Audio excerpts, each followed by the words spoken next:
Le 3 septembre 2024 aura lieu la nouvelle lune à 3h55, heure de Paris. Cette nouvelle lune a lieu à 11 degrés de la Vierge et au cours de cette vidéo, on va essayer de faire comprendre aux téléspectateurs la grande énergie de cette nouvelle lune. Donc restez bien jusqu'à la fin de la vidéo pour comprendre l'influence des ascendants, de votre ascendant, par rapport à cette nouvelle lune. Avant de commencer, sachez que j'organise un webinaire gratuit sur l'astrologie indienne qui aura lieu le 7 septembre à 19h. Si ça vous intéresse, n'hésitez pas à vous inscrire. Les débutants sont les bienvenus. Et puis ceux qui sont déjà un petit peu à l'aise avec l'astrologie indienne, je vous promets que vous apprendrez également des choses. Donc inscrivez-vous si ça vous intéresse. Le lien est en description. C'est parti donc pour cette vidéo sur la nouvelle lune. Cette nouvelle lune qui a lieu donc à 11 degrés de la Vierge. Alors petit rappel, la nouvelle lune c'est quoi? C'est une conjonction, une union si vous voulez, une cohabitation, c'est pas toujours une collaboration, une cohabitation entre la lune et le soleil. Le soleil qui va représenter certaines choses de manière très métaphysique, elle représente l'essence, elle représente le Dieu suprême, et la lune va représenter au contraire sa manifestation plus féminine. Elle va représenter ce qui a trait au mental, c'est ce qui a donné le mot moi, ce qui a donné le mot mensonge, c'est la lune, mens en anglais, et donc ça a donné le mot également mental. Et la lune et le soleil donc sont en union, donc à chaque fois que vous avez comme ça une nouvelle lune, c'est une cohabitation entre le mental et l'essence. C'est donc aussi quelque part un prétexte de manière très spirituelle pour méditer, pour rentrer à l'intérieur de soi. Sur le plan un petit peu plus concret, on est sur une nouvelle phase. C'est quelque chose un renouveau qui s'active. C'est pour ça qu'en fonction de vos planètes dans votre thème natal, en fonction de la maison dans laquelle est située cette nouvelle lune, ça impactera différentes choses pour chacun d'entre nous. C'est pour ça qu'il faut toujours évidemment regarder votre thème natal pour avoir beaucoup plus de précision. Alors comme vous le savez, j'aime bien commencer ces lunaisons avec les degrés symboliques, et puis vous avez ce degré de la lune et du soleil qui est pour la Volasphera l'image suivante: une femme, les yeux bandés, qu'un homme conduit. Alors, on peut être ici sur une image qui peut nous faire un petit peu nourrir notre imaginaire, justement. Ce peut être pour certains des fantasmes, ce peut être pour d'autres au contraire un cauchemar, puisque le fait d'avoir les yeux bandés nous engage à l'abandon, à devenir aveugle, pour un temps du moins. Donc c'est quand même l'idée d'avancer à l'aveugle. Peut-être en se laissant porter par quelque chose qui nous est complémentaire. Ici, c'est une femme qui est conduite par un homme. Donc, sur le plan très spirituel, la mère, la femme, c'est la manifestation, c'est chacun d'entre nous, c'est la créature, et l'homme, c'est le père. Donc, ça peut être tout ce qui s'apparente justement à l'idée d'avancer en ayant confiance en la vie, en ayant confiance au père, en ayant confiance dans l'essence. On est encore une fois ici sur cette conjonction de lune-soleil, cette cohabitation qui fait que la lune, puisque c'est une planète qui réfléchit la lumière solaire, on est sur cette idée de travailler ensemble, et que la femme ici, c'est-à-dire notre caractère de manifestation, s'abandonne à ce qui est l'essence, le soleil, à ce qui est, je dirais, plus subtil encore. Vous voyez ?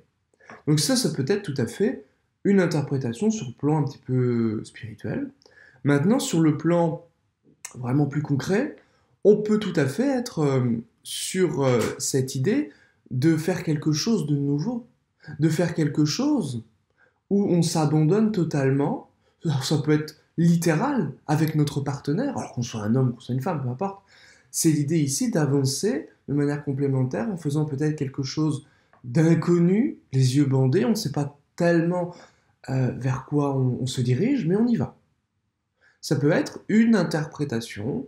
Vous savez que les lunaisons, bon, Si on n'a pas le thème natal de chacun, ce qui est le cas dans ces vidéos, eh bien, on est obligé de faire une espèce de guidance inspirée. C'est ce que j'essaie de vous proposer à travers ces différentes vidéos.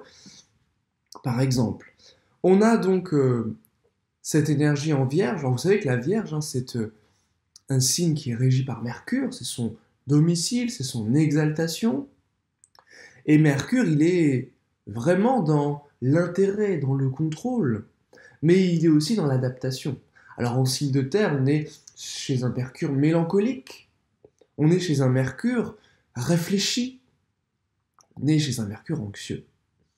Donc justement, c'est peut-être laisser cette anxiété, ou jouer avec cette anxiété, se laisser un petit peu s'abandonner à l'autre, moins s'inquiéter. C'est cette invitation avec cette nouvelle lune dans le signe de la Vierge. La Vierge est régie par Mercure, et Mercure, où il est dans ce thème de nouvelle lune, eh bien il est en Lion, il est justement chez le Soleil. Et le Lion, c'est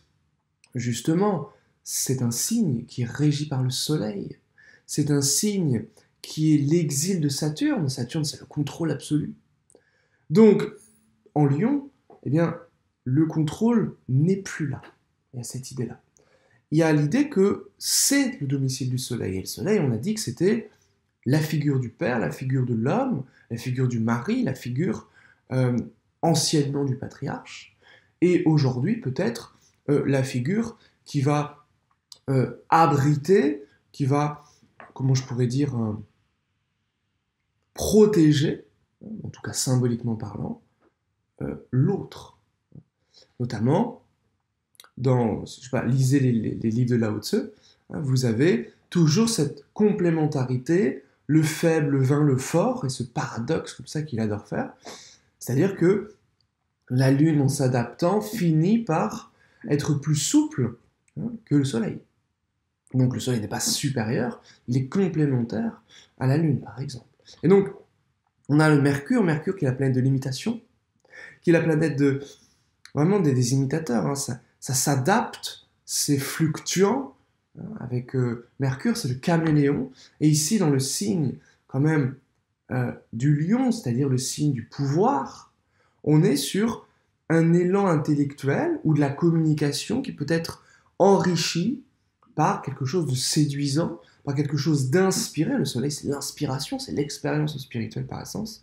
Donc on est sur un Mercure comme ça, alors qui est fixe, hein, dans un signe fixe. Donc c'est une communication qui peut être profonde, signe fixe. C'est une communication qui peut être assurée, notamment pour les deuxièmes décans du Lion, deuxième décan des Gémeaux, de la Balance, du Sagittaire et du Bélier. Troisième décan, pardon. Troisième décan, Lion, Sagittaire, Bélier, Gémeaux, Balance. Je crois que j'ai dit deuxième. Donc troisième décan.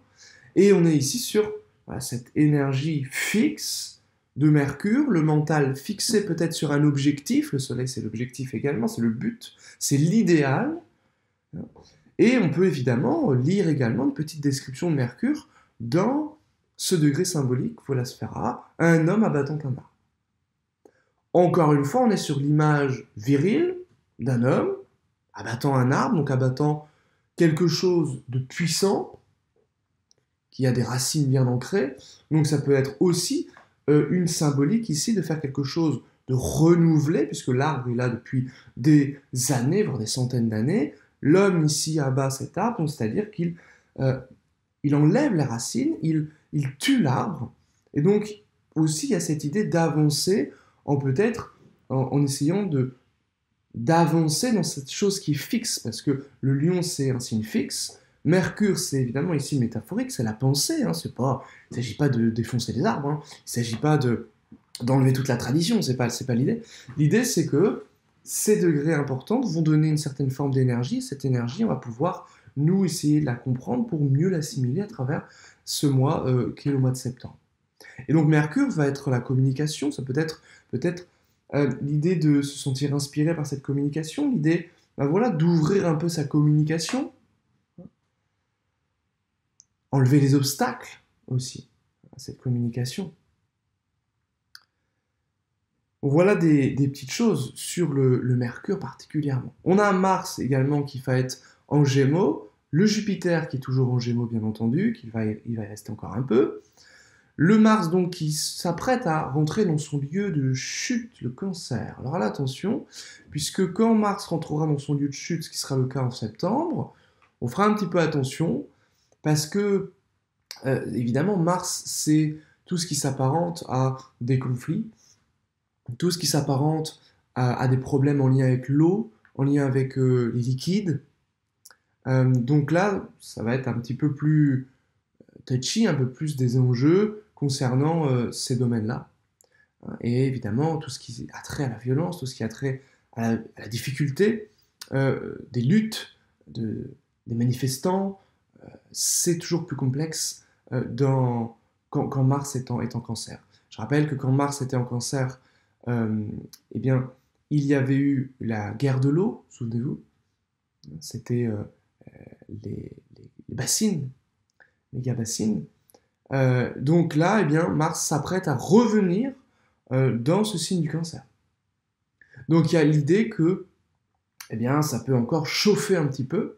Hein, il peut y avoir des conflits, des difficultés, des luttes majeures lorsque Mars sera dans ce signe du Cancer également. Alors d'ici là, hein, Mars il reste encore un petit peu, quelques jours ici en Gémeaux. Donc Mars en Gémeaux, dans les troisièmes décans, c'est quand même l'idée de se battre, mais de manière dans les débats, si vous voulez. Ça va animer les débats, ça va animer l'activité dans la sphère technologique, dans la sphère langagière. Donc encore une fois les débats, mais aussi la manière dont on s'exprime, pas forcément que dans des débats, la manière dont on communique également, la manière dont on se déplace. Hein, on peut être sur des déplacements agressifs, hein, au niveau par exemple des véhicules, des gens qui conduisent de manière générale, hein, avec ce Mars en Gémeaux. Et Mars en troisième décan, donc c'est quand même une énergie puissante, hein, mais il est en fin de signe, donc il est quand même ici un peu affaibli, puisque vous savez que les fins de signe sont toujours régies par les termes soit de Mars, soit de Saturne. Donc ça a toujours mauvaise réputation en astrologie. Vénus, eh bien Vénus, elle est en balance. Alors Vénus, voici le degré de la Volasphera, 5 balances ici, donc elle est chez elle, elle est belle, hein, Vénus. C'est une énergie quand même d'équilibre, d'amour, de beauté, hein, en balance, d'équité, de partage, d'union, de plaisir. C'est une génisse, l'image, une génisse piquée par un aiguillon et tirant une charrue. Donc il y a quand même l'idée, encore une fois, hein, déjà de se mouvoir, d'être en mouvement, mais d'être guidé, alors ici forcé, hein, de travailler. Il y a quand même cette idée de travail peut-être avec cette Vénus, donc ça peut être en lien avec du travail sexuel, on peut parler de ça, on peut parler du travail des femmes, on peut parler de ces choses-là. Et on peut parler aussi de l'idée d'être presque forcé au labeur, ou encore une fois, on peut parler du salariat par exemple, hein, ou des conditions du travail avec cette Vénus, particulièrement, où ça peut être des revendications féminines par rapport au travail, qui peuvent tout à fait émerger au cours de cette période, en tout cas au mois de septembre. Alors, premier décan, hein, de la Balance, du Lion, du Sagittaire, des Gémeaux et du Verseau, vous allez pouvoir vous bénéficier de ces énergies vénusiennes. Des belles énergies comme ça, de Vénus, de paix, d'amour, d'harmonie. Encore une fois, il faut regarder comment sera situé Vénus dans votre thème, s'il est maître de l'année, s'il est diviseur, s'il est un des maîtres du temps. Tout ça, c'est à regarder plus profondément, bien entendu, dans votre thème, puisque un transit par lui-même n'est pas suffisant pour activer quoi que ce soit. Ensuite, on va regarder en fonction de votre ascendant dans ce thème occidental, dans ce thème tropique, pour avoir des renseignements sur cette nouvelle lune. Ça va toucher quoi dans votre thème? Ça va parler de quoi? On va le faire très rapidement, un petit tour d'horizon pour voir un peu les domaines touchés. On va commencer par ce signe de la Vierge, justement. On est donc sur cette nouvelle lune en Vierge, ascendant Vierge. Alors on est sur ici le corps, hein, si vous êtes ascendant Vierge, ça va vous représenter vous-même, ça va vous parler de vous, de votre corps, peut-être de votre apparence, de votre santé, particulièrement de la manière dont vous prenez soin de vous-même, votre hygiène. Ça peut parler également un petit peu de votre mode de vie. Voilà. Si vous êtes ascendant Balance, eh bien, cette nouvelle lune va nous parler ici peut-être plus d'isolement, hein, c'est-à-dire vous avez un besoin plus de solitude, vous avez peut-être un besoin d'évasion, de vous évader, de vous échapper d'une certaine condition, de souffler un peu, de prendre du repos, de prendre des vacances par exemple, hein, alors là je sais que c'est la rentrée, hein, mais voilà, de souffler un petit peu, d'avoir du temps seul, et puis peut-être qu'il y a des choses qui peuvent émerger un petit peu du passé, éventuellement donc un petit temps comme ça dans votre grotte pour également digérer tout ça. Ascendant Scorpion, eh bien votre nouvelle lune touche votre maison 11 ici, donc ça va nous parler peut-être d'un nouveau cycle concernant la sphère amicale. Ça peut être un nouveau cycle concernant des projets ou la réalisation de vos projets, des désirs qui peuvent s'établir. Si vous êtes malade, un nouveau cycle de convalescence, possiblement, ici. Et puis, particulièrement, ça peut aussi concerner éventuellement le salaire ou tout fruit qui vient du travail, de manière générale. Si vous êtes ascendant Sagittaire, eh bien, cela concernera votre carrière, cela concernera votre mère également, possiblement, soit l'un, soit l'autre, soit les deux. Donc ça nous parlera de votre maison 10. Et la maison 10, c'est la réputation, c'est vos actions, c'est ce que vous accomplissez de manière générale. Donc ici, ça va effectivement être important pour ces choses-là. Donc ça peut être un nouveau cycle hein, concernant votre mère, un nouveau départ, ou concernant vos projets, concernant votre travail, ou ça peut être aussi concernant votre supérieur hiérarchique si vous n'êtes pas entrepreneur, mais si vous avez un patron. Si vous êtes ascendant Capricorne, eh bien cette nouvelle lune va concerner la maison 9, c'est-à-dire ici, ça peut concerner votre apprentissage philosophique, scientifique, astrologique, spirituel, littéraire, quelque chose qui vous élève de manière générale, ça peut concerner une école, des études, ça peut concerner un professeur, ça peut concerner un prêtre, un curé, un maître spirituel si vous êtes religieux par exemple. Éventuellement également, ça peut concerner des choses en lien avec l'étranger ou possiblement le voyage si votre maison 3 est également active.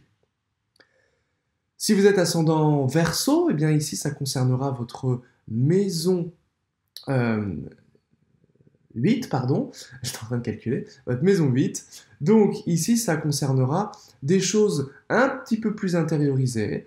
Ça peut concerner soit l'argent du conjoint, soit des aides sociales, soit des investissements si c'est votre cas, si c'est votre situation qui permet d'établir cette interprétation. Sinon, ça concernera plutôt des choses un petit peu plus difficiles, généralement des choses un peu plus inconfortables qui sont justement en lien avec l'inconnu. On revient un petit peu à cette grande énergie de l'inconnu, les avancer les yeux bandés, avec notre complémentarité ici, avec cette nouvelle lune. Parce que la maison 8, c'est une maison d'introspection, c'est une maison qui est tournée autour de l'occulte, de l'invisible, de la mort, de ce genre de thèmes, de sujets. Si vous êtes ascendant Poisson, ici ça concernera vos relations particulièrement, soit vos relations sentimentales, soit vos relations professionnelles, partenariat, collaboration de manière générale, ou vos relations de manière plus étendue, par exemple. Généralement des relations en tête-à-tête, une personne qui peut également, pourquoi pas, venir vous confronter, puisque la maison 7 est une maison d'opposition également. Pour les ascendants Bélier, ça concernera votre maison 6. La maison 6, c'est une maison d'hygiène également, de maladie ou de santé, en fonction de comment elle est disposée. Ça peut être un nouveau cycle dans la manière dont vous allez concevoir votre quotidien. Ça peut être une nouvelle discipline. En plus, ici, on a la rentrée. Généralement, il y a cette énergie importante de rentrée, de nouvelles disciplines, qui peut être également... vous investir là-dedans. Si vous avez des animaux de compagnie, ça peut tout à fait concerner quelque chose qui se passe par rapport à des animaux. Ça peut être le bon moment pour accueillir à vous, chez vous, des animaux également. Pourquoi pas? Pour les ascendants Taureau, ça concernera votre maison 5. En fonction de votre contexte, de votre circonstance, ça peut concerner un nouveau cycle concernant des enfants, concernant vos liaisons amoureuses sexuel, sentimental par exemple, l'amour de manière générale.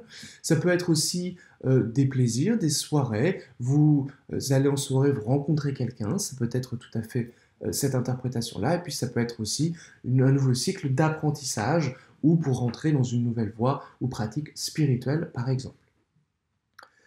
Pour les ascendants Gémeaux, ça concernera votre maison 4, c'est donc un nouveau cycle concernant votre père si c'est possible, ou concernant votre logement, qui peut être tout simplement la manière dont vous gérez votre logement, ou tout simplement, donc généralement c'est ça, hein, parce que la nouvelle lune n'est pas suffisante pour apporter un événement en tant que tel, mais encore ça dépend, quoique, et de manière plus concrète, donc ça peut être un nouveau cycle concernant vos biens immobiliers, votre logement, le luxe de manière générale, ou tout ce qui a trait à vos abris.